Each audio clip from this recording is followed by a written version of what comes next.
Voici, je vous dis un mystère. Nous ne mourrons pas tous, mais tous nous serons changés en un instant, à un clin d'œil, à la dernière trompette. La trompette sonnera, et les morts ressusciteront incorruptibles, et nous serons changés.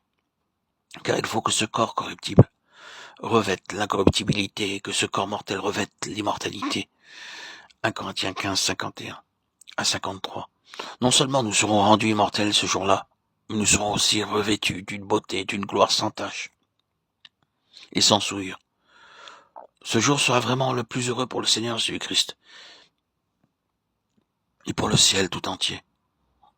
Or, à celui qui peut vous préserver de toute chute et vous faire paraître devant sa gloire irrépréhensible et dans l'allégresse, Jude 24. Prenez bien note de ces mots. Vous faites paraître devant sa gloire irrépréhensible et dans l'allégresse. Vous faire paraître devant sa gloire irrépréhensible et dans l'allégresse.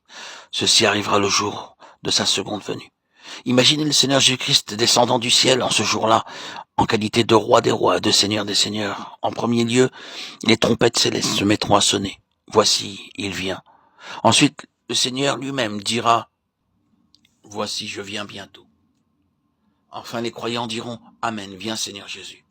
Apocalypse 1, 7, 22, 20. Imaginez donc le Seigneur Jésus descendant du ciel dans la plénitude de sa gloire.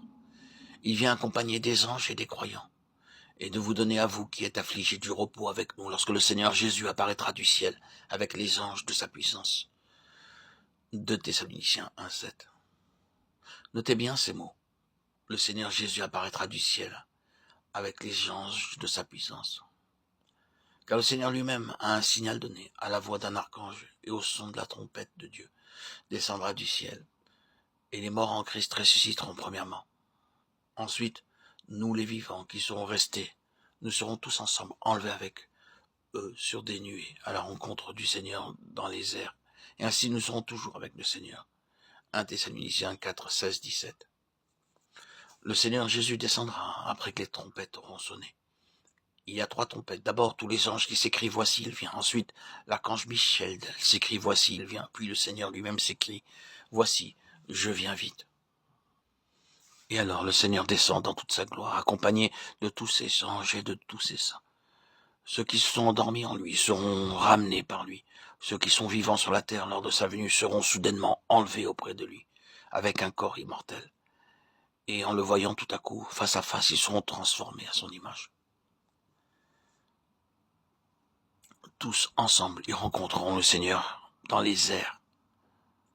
Ce rassemblement aura lieu dans les airs.